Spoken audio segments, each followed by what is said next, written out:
Di zaman Rasulullah sallallahu alaihi wasallam, duit ni antara benda yang susah nak dapat. Sebenarnya tidak ada kita kata macam hari inilah daripada empat mazhab fiqh. Saya balik semula kepada fiqh.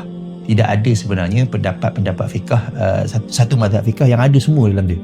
Tak ada sebenarnya, sebab bila kita dah sampai kepada zaman teknologi maklumat ni, maklumat semua ni menunjukkan kata tidaklah semua benda, tidaklah semua isu telah ada dalam satu mazhab sahaja.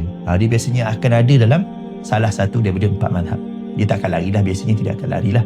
Sebagai contoh, kita pada hari ini menggunakan duit kertas. Dalam kita berurusan, dalam kita berurus niaga, kita menggunakan duit kertas. Jadi zakat pun dibayar menggunakan duit.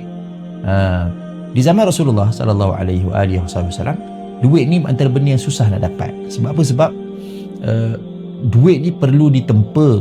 Bila dia perlu ditempa, dia kena ada kerajaan. Bila ada kerajaan tu pula kena kuat, kerajaan tu pula kena kukuh, kerajaan tu pula kena kaya. Nabi Muhammad sallallahu alaihi wasallam baru memulakan negara yang bernama negara Madinah, negara Islam.